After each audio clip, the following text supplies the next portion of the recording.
Assalamu alaikum wa rahmatullah.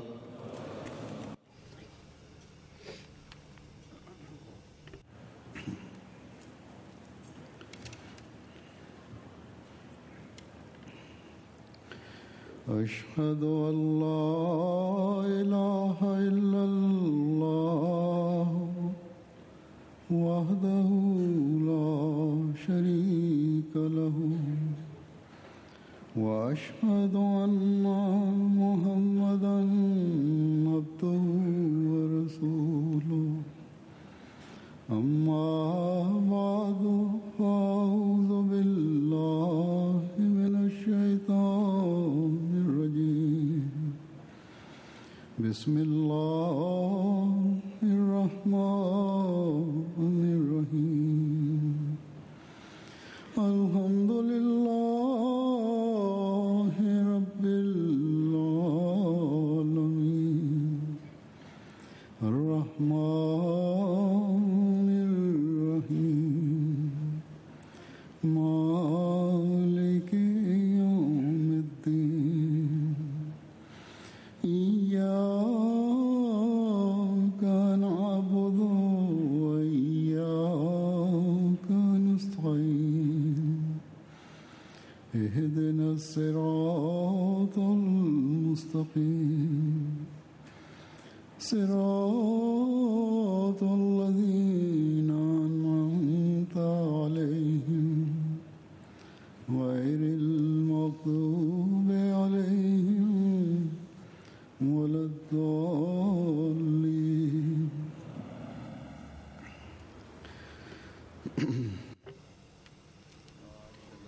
Aujourd'hui, par la grâce de Dieu, débute la Jalsa Salana du Royaume-Uni. C'est vrai que traditionnellement, la Jalsa va débuter que vers l'après-midi, mais c'est la Juma qui fait partie de la Jalsa. Et ainsi, je voudrais dire quelques points.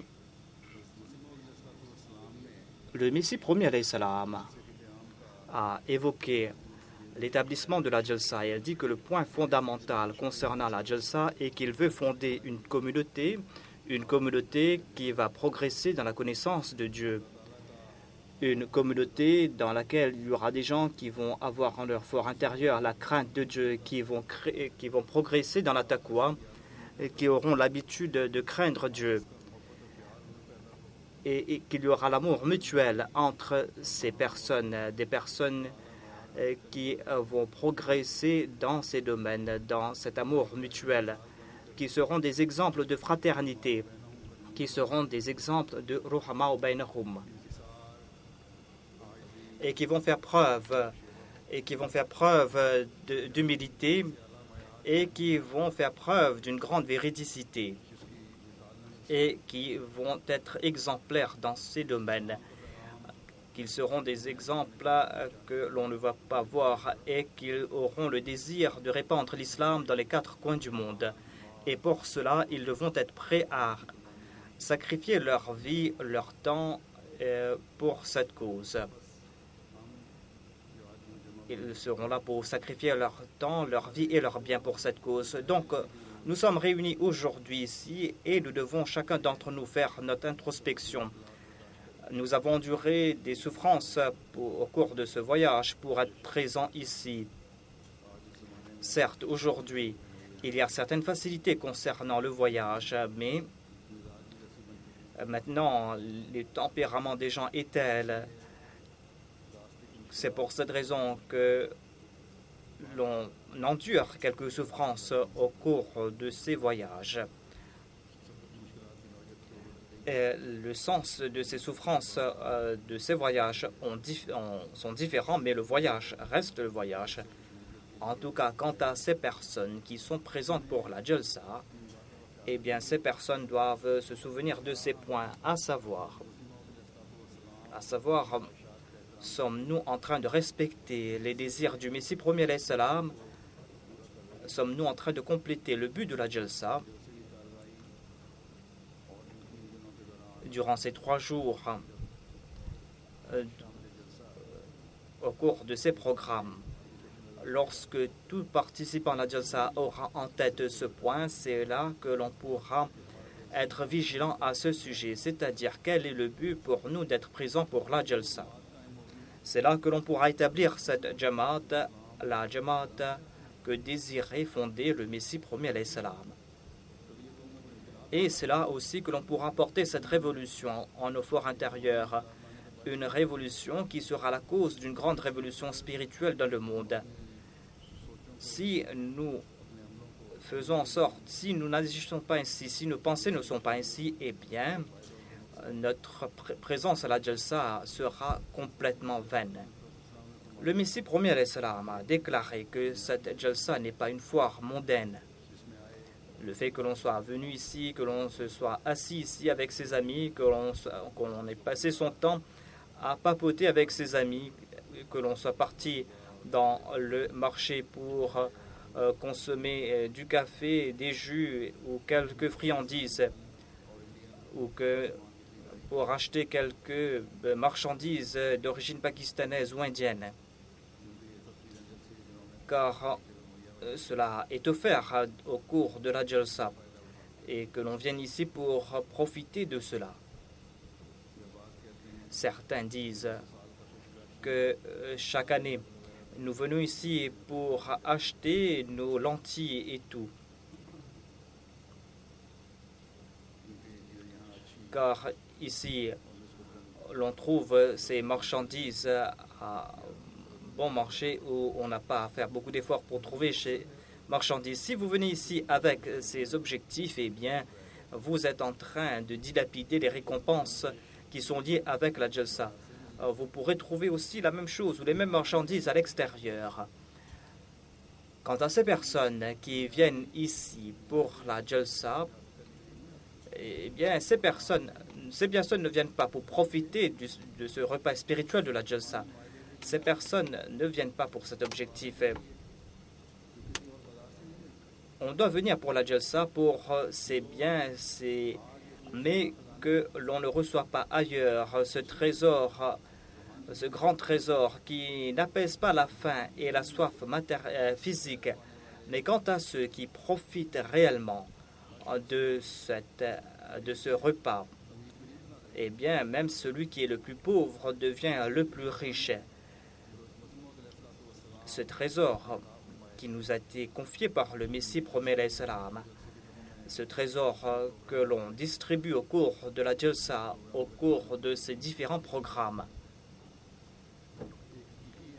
eh bien, un vrai Ahmadi, après avoir acquis ce véritable trésor, il doit l'utiliser pour apaiser la faim, la soif des autres et pour mettre fin à leur pauvreté. Ainsi, il incombe à tout Ahmadi, il incombe à tout participant de la Jalsa que s'il y avait quelques lacunes quant à ses pensées ou ses intentions, s'il n'avait pas compris le but réel de la Jalsa, eh bien, maintenant, il doit changer ses intentions et il doit faire en sorte que ses intentions soient en accord avec les intentions du Messie premier alayhi salam et profiter réellement de la Jalsa. Pour l'instant, je vais présenter quelques dires du Messie premier alayhi salam concernant ceux qui viennent pour la Jalsa, concernant sa Jamaat.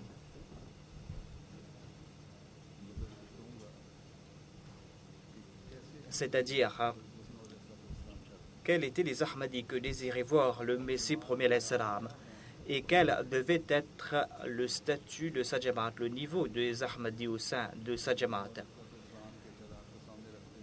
On doit avoir en tête ces dires du Messie premier alayhi salam. Je vais présenter en résumé donc ces propos.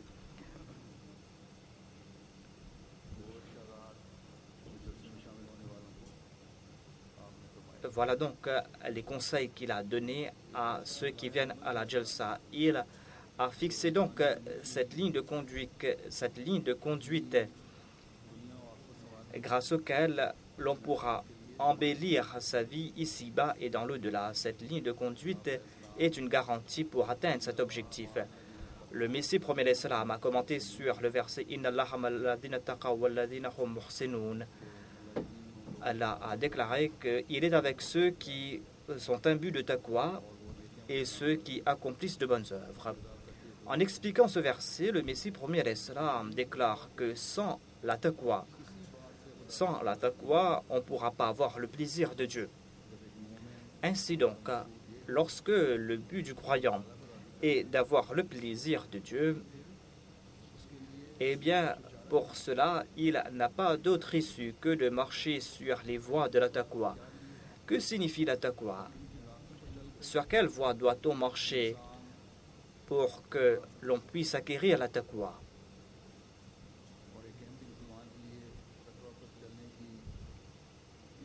Pourquoi est-il important pour un Ahmadi de marcher sur les voies de la taqwa? En expliquant cela, le Messie premier l'Islam déclare que les membres de la Jamaat doivent marcher sur les voies de la taqwa, et cela est important parce qu'ils ont établi cette relation avec une personne qu'ils ont accepté l'allégeance, cette personne qui se dit être un prophète de Dieu. Et avant cela, ces personnes qui l'avaient accepté étaient empêtrées dans tous les vices de ce monde. Et ces personnes, après l'avoir accepté, ont pu se libérer de ces péchés. Et sans marcher sur les voies de taqwa, on ne pourra pas se libérer de ces péchés. Le Messie premier l'Islam a cité un exemple. Il a déclaré que si quelqu'un tombe malade, même si cette maladie n'est pas grave ou si elle est grave, si on ne traite pas cette maladie, et des fois, cette guérison ou le traitement médical est en soi une souffrance, mais on doit passer par ce traitement, car sans cela, la souffrance ne s'augmentera davantage, va s'amplifier davantage. Il dit par exemple que si sur le visage il y a eu un point noir, eh bien, on a des soucis à ce sujet. Attention que ce point ne commence à grossir. Moi-même, je reçois un nombre de personnes qui ont de tels points sur leur visage et qui ne cessent de grandir ou de grossir. Le Messie premier l'Islam a déclaré que ne considérez pas certains péchés comme des péchés insignifiants, car ces péchés éloignent de la taqwa. Ensuite, cela se transforme en grand péché. Et cela noircit le cœur. Donc, ayez beaucoup de soucis à ce sujet. Le Messie premier l'Islam a déclaré qu'Allah est Rahim et Karim. De même, il est Qahar et Muntaqim. En voyant cette Jamaat, que leurs paroles, leurs déclarations sont grandes et grandiloquentes, et lorsqu'il regarde que leurs déclarations ne sont pas en accord, eh bien, sa colère va s'amplifier. Ainsi donc, corrigez vos actions. Voilà l'effort que doit faire tout Ahmadi. C'est là un très grand avertissement qu'a donné le Messie premier alayhi salam. Durant ces jours, priez beaucoup. Allah nous a offert l'occasion donc de prier. Priez pour qu'Allah fasse que nous soyons selon son désir. Aujourd'hui, nous voyons l'état des musulmans et cela nous effraie davantage. Attention qu'en raison de nos lacunes, en raison de nos mauvaises actions, Allah nous met sous sa colère ou qu'Allah nous frappe de sa colère. Le Messie premier l'Islam a cité un exemple. Il a déclaré que lorsque ces mauvaises actions prennent de l'ampleur, lorsqu'il y a contradiction entre parole et action, eh bien, Allah châtie les croyants par l'entremise des kafirs. Il déclare, l'histoire en est témoin. À plusieurs reprises, les musulmans ont été complètement anéantis par des kuffars, tout comme cela s'est passé à l'époque de Gengis Khan et de Hulagu Khan, ces deux personnes qui ont détruit les musulmans, alors qu'Allah avait déjà promis qu'il allait soutenir les musulmans. Il a déclaré que la raison en est que, avec leur langue, ils prononçaient la ilaha illallah, mais leur cœur était dans une autre direction. Leur action était empêtrée dans ce bas monde. Donc, C'est une situation très effrayante. Nous devons à chaque instant faire notre analyse de conscience. Allah nous a accordé des faveurs et il nous a accordé l'occasion d'accepter l'imam de l'époque, le hadi de l'époque, l'imam qui a été envoyé pour la réforme, et il nous a accordé davantage de faveurs. Et il nous a accordé donc l'occasion d'accepter cet imam. Si nous n'avons pas maintenu notre attention dans la direction de Dieu, eh bien, il se peut qu'Allah n'en déplaise, nous ne soyons pris dans cette meule dans laquelle on place ceux dont les paroles et les actions sont en contradiction. Il a déclaré, regardez donc vos actions et vos paroles. Voyez à quel point vous avez la crainte de Dieu en votre cœur. Voyez à quel point il y a ce lien entre vos paroles et vos actions. S'il y a contradiction, eh bien, vous avez des soucis à vous faire. Si les paroles sont pures et que le cœur n'est pas pur, eh bien, ce cœur n'a aucune importance aux yeux de Dieu. Au contraire, la colère de Dieu va s'enflammer. Le Messie promet salam a déclaré que ma Jamaat doit comprendre qu'elle est venue à moi afin qu'il y ait cette germination et afin que cette germe se transforme en arbre. Ainsi donc, vous devez méditer sur cela. On doit méditer sur ce fort intérieur. On doit méditer sur ce qu'il y a en soi. Il déclare que si notre Jamaat est ainsi, c'est-à-dire que l'on prononce quelque chose avec la bouche et que dans le cœur il y a quelque chose d'autre, eh bien la fin ne sera pas bonne. Il a déclaré qu'Allah regarde. Il regarde qu'il y a cette Jamaat dont le cœur est vide, mais qui se contente de faire de grandes déclarations. Mais Allah, il est Rani, il ne va pas se soucier de cette Jamaat. Il a déclaré, regardez l'histoire. Regardez l'époque du saint prophète Mohammed sallallahu alayhi wa sallam. Regardez ce qui s'est passé à Badr. Il y avait la prophétie de la victoire. On savait qu'on allait recevoir la victoire. Mais quand même, le saint prophète Mohammed Mustafa sallallahu alayhi wa sallam pleurait lorsqu'il suppliait Dieu. Hadrat Abu Bakr Siddiq a demandé au saint prophète que puisque vous avez reçu la bonne nouvelle de la victoire, pourquoi est-ce que vous devez passer par de telles souffrances? Pourquoi supplier Dieu avec une telle angoisse? Le saint prophète a répliqué que lui, il est Rani, il est indépendant. Il se peut qu'il y ait des conditions secrètes ou cachées dans cette promesse faite par Dieu. Ainsi donc, voilà le niveau de la taqwa. Le niveau qu'a établi le saint prophète Mohammed Mustafa sallallahu alayhi wa sallam.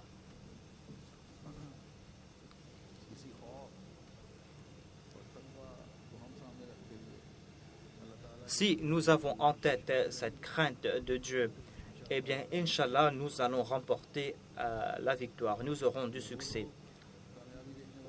Ces personnes vont voir le succès, ceux dont les paroles et les actions sont en accorité. Le Messie premier salam a décrit la situation des musulmans en citant Genghis Khan et Hulagu Khan. Mais regardons ce qui se passe aujourd'hui. Nous voyons la même chose, encore une fois. Les musulmans n'ont aucune force, n'ont aucune puissance. Les musulmans doivent suivre le dictat des autres. Ils ont oublié les enseignements du Coran. Et dans leur pays, ces leaders musulmans, pour préserver leur pouvoir, sont en train de commettre des crimes contre leur population. Ils sont en train de commettre des exactions, des massacres contre la population. Et ces leaders pensent que leur pouvoir sera en place. Mais c'est là leur vain désir. Ces gens seront châtiés elles-mêmes et ils vont perdre leur pouvoir. Dans ces pays où il y a eu ces révolutions et où, au nom de la masse, il y a eu de nouveaux gouvernements qui ont pris place, la situation est la même. Ces nouveaux gouvernements sont en train de commettre ces mêmes exactions et, conséquemment, ils sont en train d'affaiblir leur pouvoir, consciemment ou inconsciemment. Ils sont en train de compléter le désir ou d'assouvir le désir des non-musulmans, à savoir que les musulmans doivent s'affaiblir et les ressources de ces musulmans doivent être entre les mains de ces autres, c'est-à-dire des non-musulmans.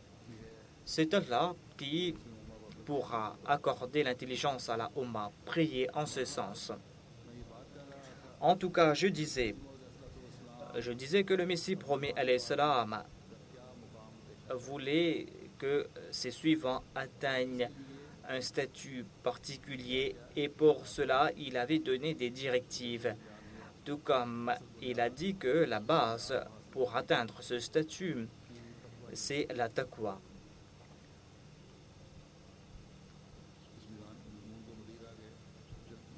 Donc, je présente quelques points d'avantage. Le Messie promet alayhi salam a déclaré que nous devons voir à quel point nous avons progressé dans la taqwa et dans la pureté. Et l'échelle pour comprendre cela, c'est le Coran. C'est-à-dire que parmi les signes des muttaqis, et qu'Allah a déclaré que Allah préserve les muttaqis des choses immondes de ce bas monde et Allah lui-même devient le soutien des muttaqis, tout comme il a déclaré وَمَنْ يَتَّقِ اللَّهَ يَجْعَلْ لَهُ مَخْرَجًا وَيَرْزُقْهُ مِنْ حَيْثُ لَا يَحْتَسِبُ. Quant à cette personne qui craint Dieu, eh bien Allah le fait sortir de toute difficulté. Allah lui trouve une issue dans toute difficulté et Allah pourvoit à ses besoins par ses moyens dont il ne s'attendait même pas. Voilà donc un signe des muttaqis, à savoir, il a déclaré, voilà un autre signe des muttaqis, c'est-à-dire qu'Allah préserve les muttaqis de ses besoins ou de ses moyens immondes. Celui qui tient un magasin peut croire que je dois tromper les gens et que sans tromper les gens, je ne pourrai pas faire tourner mon business. Et c'est pour cette raison qu'il trompe les autres. Et c'est pour cette raison aussi qu'il dit qu'il doit mentir. Mais cette action, ou cela n'est pas vrai, car Allah lui-même est le soutien des muttaqis. Et Allah le préserve de telles situations. Des situations qui le poussent à se détourner de la vérité. Il déclare, souvenez-vous que si Allah vous a abandonné, si vous avez abandonné Allah, eh bien Dieu vous a abandonné. Et si Rahman vous abandonne, eh bien Satan va établir une relation avec vous. Ainsi donc, un Ahmadi doit toujours essayer d'établir le niveau, atteindre le plus haut niveau de la taqwa, et cela dans tout domaine. Aujourd'hui, par exemple, il y a nombre d'Ahmadis qui sont venus ici, en Europe, en Occident, et ont fait des demandes d'asile. Et des fois, certaines personnes font de fausses déclarations. Alors que si vous disiez la vérité, si vous présentez la situation des Ahmadis au Pakistan et que vous faites appel, eh bien cela aurait eu un autre effet. À toute personne à qui j'ai dit de dire la vérité, j'ai dit à cette personne de dire la vérité, j'ai dit de ne pas laisser les avocats fabriquer des histoires de toutes pièces et de dire toute la vérité, de présenter la situation telle qu'elle. Eh bien, par la grâce de Dieu, les cas de ces personnes ont été acceptés. Certainement, on est en train de persécuter les Ahmadis pakistanais. Il n'y a pas de doute à ce sujet. Certainement, la persécution a atteint son comble. Mais si on présente l'histoire de ces persécutions telle qu'elle, et si on ne présente pas de fausses histoires, et si on place sa confiance en Dieu, eh bien, on pourra atteindre son objectif dans ce peuple ici. Il y a la grande sympathie à l'égard des autres. Il y a une grande sympathie à l'égard des autres. On voit cela dans la majorité des gens d'ici. Et c'est pour cette raison qu'ils vous viennent en aide. Ainsi donc, à chaque occasion, nous devons faire en sorte que l'on dise la vérité et ce niveau doit être élevé. Ensuite, le Messie promet l'Islam a déclaré que les bonnes œuvres du croyant sont en deux catégories. Il y a la catégorie des actions qui sont obligatoire et surrogatoire. Donc le Messie promet salam a cité des exemples de ces actions qui concernent nos devoirs envers les autres. Il a déclaré parmi nos obligations et que il y a ces obligations, par exemple, le fait de payer sa dette. Si on a emprunté de l'argent, eh bien on doit payer sa dette. Il y a par exemple le fait d'accomplir une bonne œuvre après avoir reçu une faveur. Il a déclaré en sus de tout cela. Il y a aussi ces actes surrogatoires ou supplémentaires, c'est-à-dire ces bonnes œuvres qui dépassent ce qu'on a reçu. C'est vrai qu'on a rendu le bien pour le bien. C'est vrai qu'on a emprunté de l'argent. On a retourné ce qu'on a emprunté. Mais ce qui est supplémentaire, c'est qu'on doit donner quelque chose de plus. Et les prophètes suivent toujours cet enseignement. Voilà l'exemple du saint prophète. Lui qui a suivi cet exemple. Il a déclaré, par exemple, on doit retourner l'ihsan pour ihsan. On doit retourner plus que l'ihsan. Voilà ce qui est supplémentaire. Par exemple, si quelqu'un vous accorde une faveur, eh bien, pour retourner cette faveur, vous devez lui accorder une autre faveur. C'est là votre devoir. Voilà ce qu'a déclaré Allah, que vous devez retourner le bien par le bien. Mais vous allez accomplir quelque chose de supplémentaire lorsque vous allez faire quelque chose de plus. Si vous agissez ainsi, eh bien, ce sera voilà l'action qui va compléter, voilà l'action qui va vous faire avoir davantage de récompenses. Par exemple, dans un hadith, il est dit que il y a des personnes qui ont atteint un autre statut. Allah devient les mains et les pieds de ces personnes. Allah déclare que je deviens les langues avec lesquelles ils parlent, c'est-à-dire chacune de leurs actions et de leurs paroles sont accomplies pour le plaisir de Dieu, sont accomplies pour Dieu et ainsi deviennent pour Dieu. Ainsi, ces personnes n'accomplissent pas ces actions qui puissent attirer la colère de Dieu. Voilà donc l'objectif que voulait que nous atteignions le Messie premier l'Islam. Après lui avoir accepté, après lui avoir prêté allégeance, et nous pourrons nous acquitter de nos devoirs envers son allégeance lorsque nous allons user de toutes nos capacités pour cet objectif. Le Messie premier l'Islam a déclaré que pour atteindre cet objectif, vous devez faire des efforts. Vous ne pourrez pas atteindre cet objectif en une seule nuit. Pour cela, vous allez devoir vous purifier de vos pensées égoïstes. Vous allez devoir mettre de côté votre égocentrisme et marcher sur les voies de Dieu. Vous allez devoir faire des efforts pour qu'aucune de vos actions soit illicite, mais que vos actions soient toujours en accord au plaisir de Dieu. Lorsqu'il en sera ainsi, eh bien, vous pourrez vous préserver des difficultés de la vie quotidienne. Le Messie premier l'Islam a aussi déclaré que lorsque les gens tombent en difficulté, c'est là qu'ils se souviennent de Dieu. Et ils le font lorsqu'ils ont agi contre le commandement de Dieu.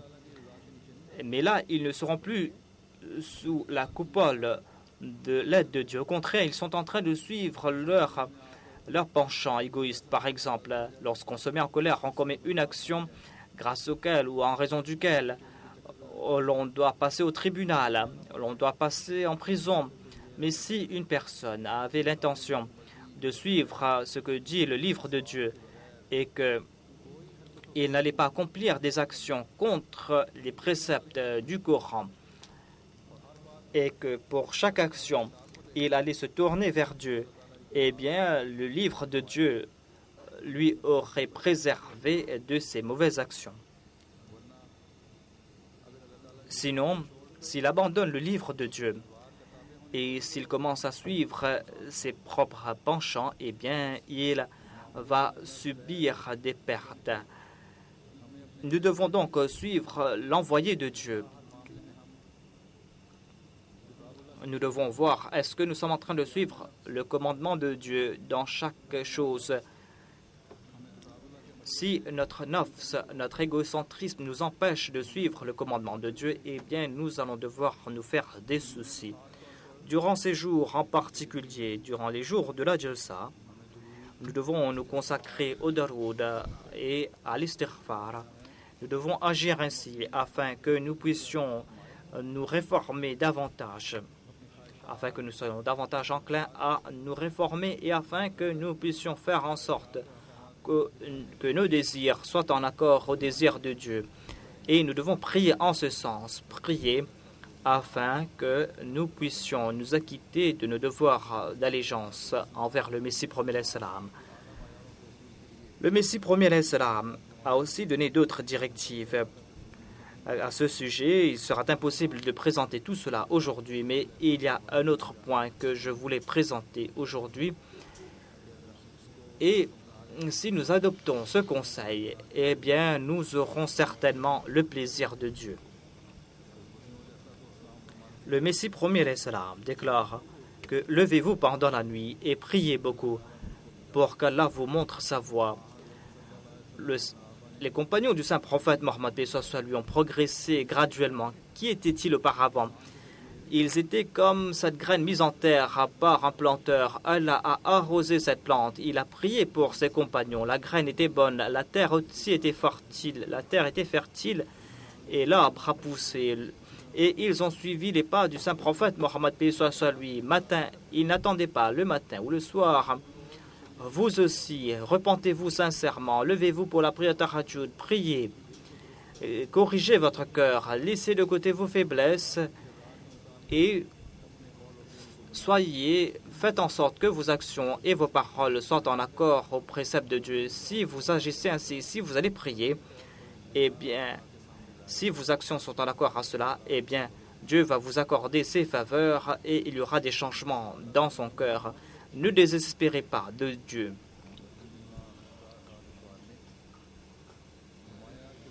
Il y a certaines personnes qui disent que est-ce que nous devons être des walis? Malheureusement, ces personnes n'ont rien compris. Certes, on doit être un ami de Dieu. Si on marche sur la Surat al-Mustaqim, certainement Dieu va marcher dans votre direction.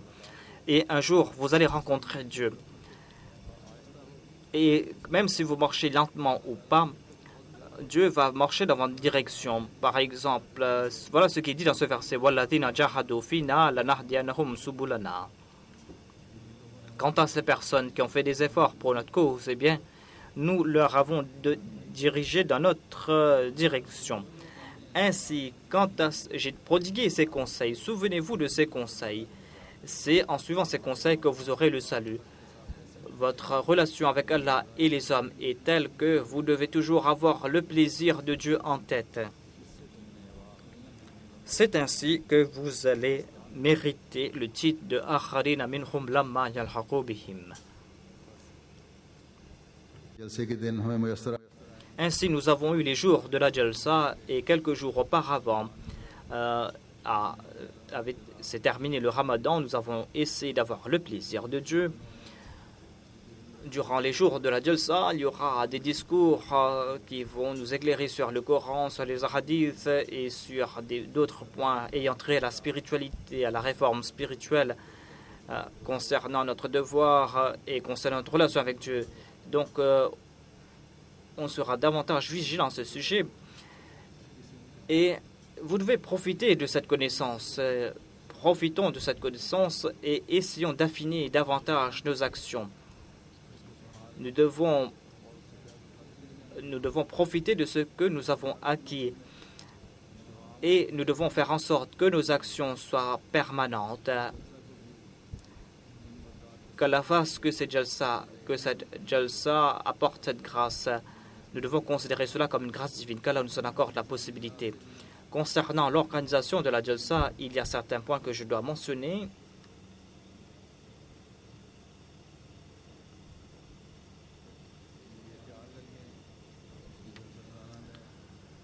Vous devez être vigilant concernant les allées et les retours. Lorsque vous venez en voiture, vous devez garer votre voiture là où on doit garer. Vous ne devez pas garer la voiture à l'extérieur. Il y a certaines personnes qui vont garer leur voiture à l'extérieur et qui vont venir par des navettes. Donc, lorsque vous êtes en train de garer votre voiture, il ne faut pas que vous vous empressez. Il y a donc, on doit suivre le système mis en place. Lorsque vous entrez dans la Jalsaga, vous devez vous passer pour vous faire scanner. Vous devez prendre des précautions là-bas aussi. C'est-à-dire, on doit faire tout de manière disciplinée et en ligne. On doit le faire en file indienne et si vous allez briser la file, eh bien, il y aura des difficultés et vous allez perdre votre temps. Et cela va créer des soucis pour les organisateurs. De même, on va vérifier aussi les biens, les affaires des gens. Il y a certaines personnes qui émettent de doléances. Vous devez laisser les gens vérifier vos affaires. C'est dans votre avantage à vous. Et tout comme je le dis au cours de chaque Jalsa, tout participant à la Jalsa, lorsque vous êtes assis ici, hommes, femmes, vous devez toujours regarder autour de vous, surveiller vos alentours. Voilà le meilleur système de sécurité qui se trouve au sein de la Jamaat Ahmadiyya. Si nous prenons des précautions, si nous regardons autour de nous, et on n'a pas d'autre système dans le monde, c'est là la qualité de la Jamaat Ahmadiyya. Ainsi donc, vous ne devez jamais faire preuve de laxisme dans ce domaine. Vous devez informer les gens si vous voyez des actions suspectes de la part de quelqu'un. Si vous voyez un sac quelque part, un sac abandonné quelque part, vous devez informer les responsables. Puisque les dates de la Jalsa sont différentes cette année-ci, et ceux qui viennent ici la nuit, ceux qui habitent dans les tentes, eh bien, il fait très froid pendant la nuit ici et ils vont ressentir le froid. C'est pour cette raison que certaines personnes ont une santé fragile. Vous devez porter des vêtements chauds lorsque vous couchez. Et certainement, on a offert des couettes aussi, si vous n'avez pas porté vos couettes. Donc, cela va se passer pendant quelques années et ensuite on va retourner à la date qu'on avait organisé la Jalsa. Je dois informer les bénévoles. Les bénévoles doivent servir les invités. Tous les départements doivent servir les gens en toute abnégation. Ensuite, concernant la propreté, surtout, il y a eu des doléances concernant la propreté des toilettes. Eh bien, il y a des gens qui sont purs et qui ne soutiennent pas la vue des impuretés. Ainsi, on doit certainement maintenir la propreté de ces toilettes. De même, ceux qui utilisent les toilettes doivent faire en sorte que ces toilettes soient propres après les avoir utilisées. C'est vrai qu'il y a une équipe séparée pour la propreté. J'espère que cela sera meilleur cette fois-ci. Mais quand même, on doit faire en sorte que la propreté, que ces toilettes soient propres, car la propreté n'est pas quelque chose d'ordinaire. Cela fait partie de la foi. Ainsi donc, un croyant doit faire en sorte que sa foi doit progresser. Il doit faire des efforts pour faire progresser sa foi. Et comme l'a déclaré le Messie premier alayhi salam, et comme il a dit aux membres de sa Jamaat, vous devez consacrer votre temps à la prière, aux prières nawafil, consacrer votre temps aux prières surrogatoires, au daroud. On est en train d'accomplir la prière tahajjud en congrégation. Ceux qui sont à la maison doivent le faire à la maison aussi.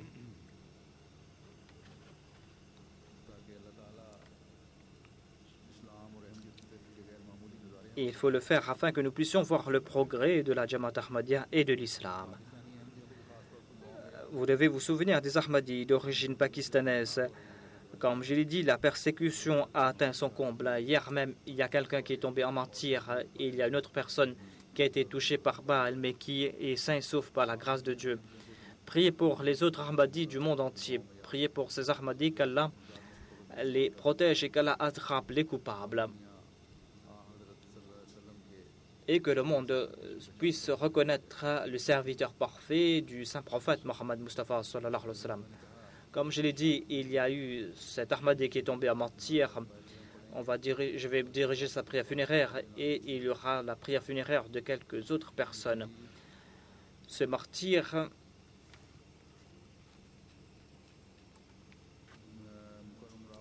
c'est M. Abdul Ghaffar qui est décédé le 6 septembre 2008, c'est-à-dire hier. Il travaillait dans une école. Lorsqu'il retournait de son école, lorsqu'il retournait à la maison, lorsqu'il a pris le bus, il y a deux personnes qui étaient à moto et qui lui ont tiré dessus. Et il a reçu 2 balles. Il a reçu une balle à l'épaule et l'autre balle lui a traversé la tête et il est tombé sur le cou et il est tombé en martyr. Inna lillahi wa inna ilayhi raji'un. Il avait 42 ans. En 2012, il avait fait sa wasiya.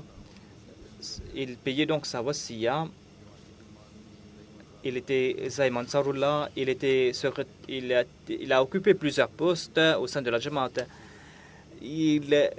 C'était une personne qui avait un grand désir pour prêcher le message de l'Ahmadiyya. Et sa relation avec la Jamaat était très ferme, ainsi que la relation de sa famille avec la Jamaat. Il avait un grand amour pour le califat.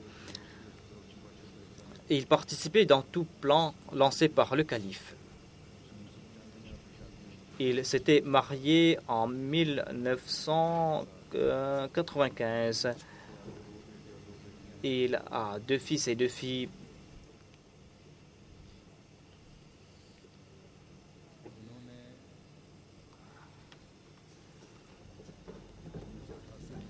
En 1988, lorsqu'il a vu la fin de Ziaoul-Ha, c'est là qu'il avait embrassé l'Ahmadiyya. Lui et sa sœur, sa mère avait déjà embrassé l'Ahmadiyya.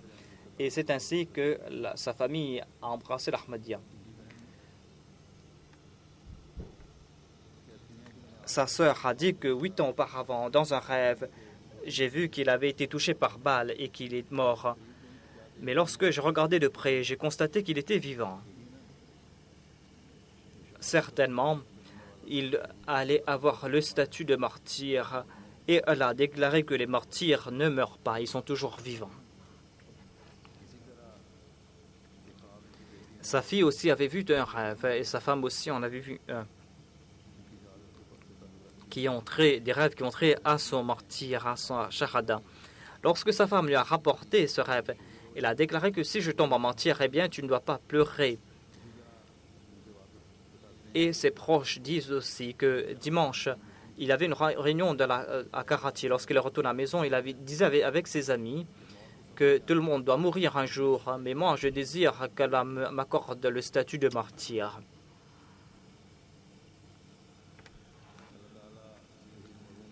Qu'Allah exalte le statut du martyr. Un de ses fils est à la Jamia Ahmadiyya de Rabwa, un autre de ses fils est en train de faire ses études. Il a une fille qui a 10 ans et une autre fille qui a 7 ans. Et qu'Allah fasse que parmi ses descendants, il y ait des personnes qui soient toujours fidèles envers le califat. Ensuite, il y aura la prière funéraire d'une autre personne, celle de Mukarrama Qudsiya Sahiba, qui était la fille de Nawab Abdul Khan Sahib. Et elle est décédée à Rabwa quelque temps auparavant. Inna lillahi wa inna ilayhi raji'un. Elle a vécu son enfance acadienne. Elle a grandi acadienne. Après la partition de l'Inde, alors qu'elle avait 20 ans, elle s'est établie à Lahore.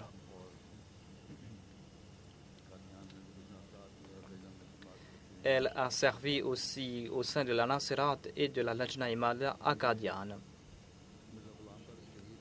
Elle était la mère de Mirza Ghulam Qadir Shahid, qui est lui-même tombé en martyr.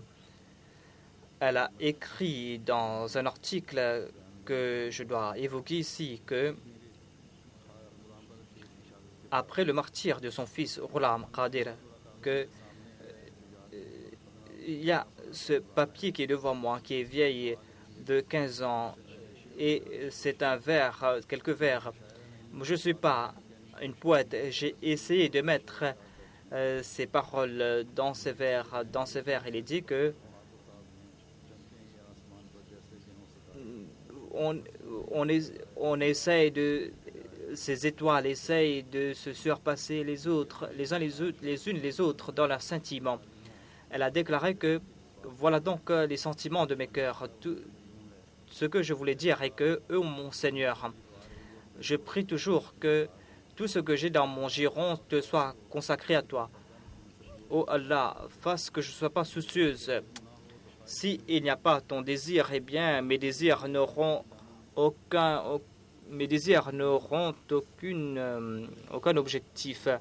Oh mon Seigneur, exauce ma prière et fasse que mon fils brille dans le ciel. Fasse que parmi ses descendants, il y ait des enfants qui soient fidèles envers toi. Exauce cette prière. Voilà donc mes sentiments concernant mes enfants. Il a déclaré que quelques jours avant le martyre de mon fils, j'ai vu ce papier de nouveau. Je ne sais pas quand est-ce que ces prières ont été exaucées. J'ai tremblé de peur. Et j'ai dit que voilà, j'ai demandé que mon fils soit sacrifié, mes enfants soient sacrifiés. Et il y a une voix qui a déclaré que oh Allah, accorde-leur une longue vie. Mais je ne savais pas que ma prière avait déjà été exaucée et qu'Allah voulait prendre sa vie.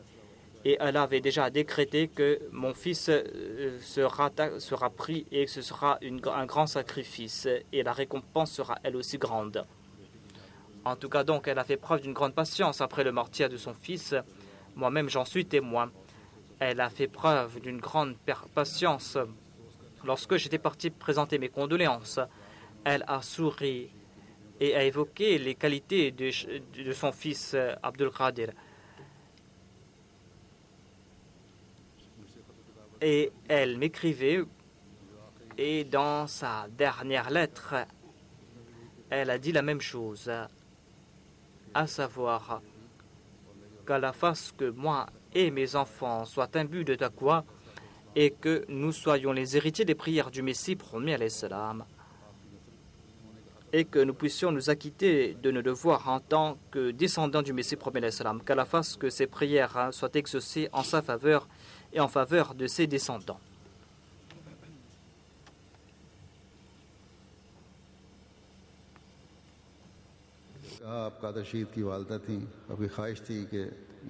Elle était donc la mère d'un martyr et son fils avait déjà dédié sa vie et il est tombé en martyr. Il avait un très grand amour pour son fils. Partout, il avait placé sa photo à la maison. Lorsqu'on a pris son cercueil, comme j'ai dit, elle a fait preuve d'une grande patience. Au lieu de pleurer, elle a dit « Jazakallah Qadir, Jazakallah Qadir ». C'est-à-dire, Allah lui a accordé un très grand statut en faisant d'elle la mère d'un martyr. Qu'Allah exalte le statut de la défunte.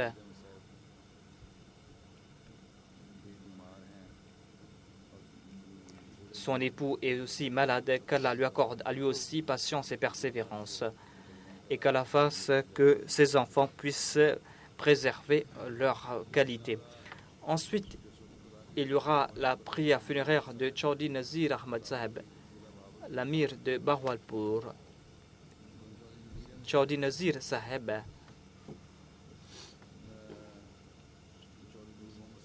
était de la région de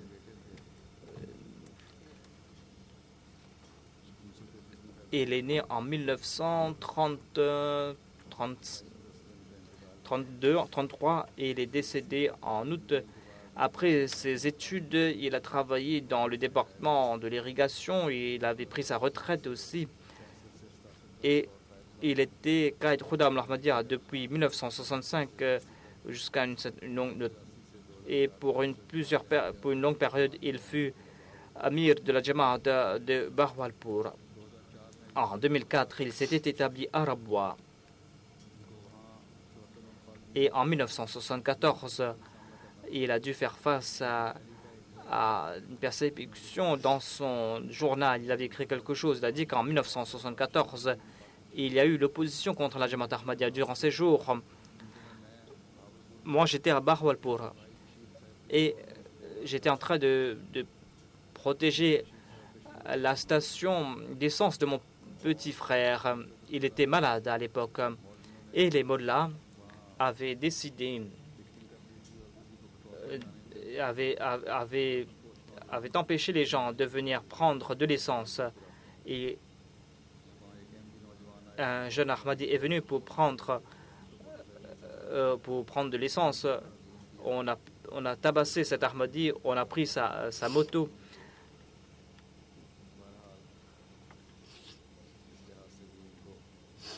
En tout cas, donc, ils sont passés par cette persécution. Allah lui a donné cette occasion. Son épouse a déclaré que jusqu'à son dernier moment, il consacrait son temps pour la Jamaat.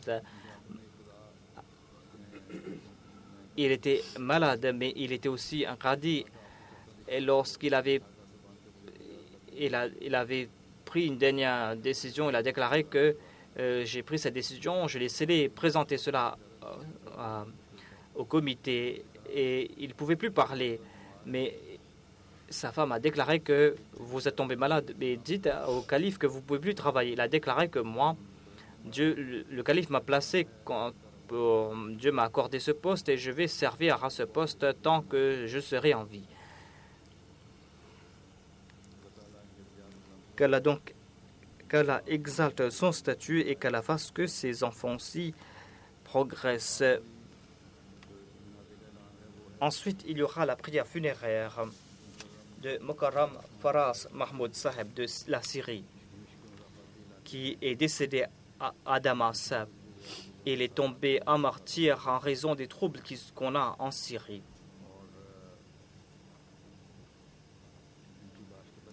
On ne savait pas où se trouvait son cadavre et ce n'est que le 30 août qu'on a trouvé sa dépouille.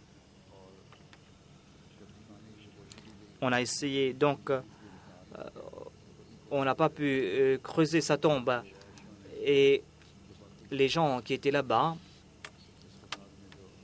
ceux qui sont morts là-bas aussi ont été enterrés dans une fosse. Il avait embrassé l'Ahmadiyya 8 mois auparavant. Il avait 35 ans. Il avait fait preuve d'une grande fidélité envers l'Ahmadiyya. Qu'Allah exalte son statut.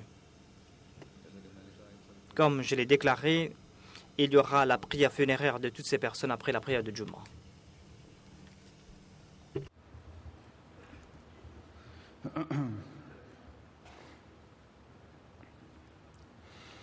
Alhamdulillah, nahmaduhu wa nasta'inuhu wa nastaghfiruhu wa nu'minu bihi wa natawakkalu alayhi wa na'udhu billahi min shururi anfusina ومن سيئات أعمالنا من يهده الله فلا مضل له ومن يضلل فلا هادي له ونشهد أن لا إله إلا الله ونشهد أن محمدا عبده ورسوله عباد الله رحمكم الله إن الله يأمر بالعدل والإحسان وإيتاء ذي القربى وينهى عن الفحشاء والمنكر والبغي يعظكم لعلكم تذكرون اذكروا الله يذكركم وادعوه يستجب لكم ولذكر الله أكبر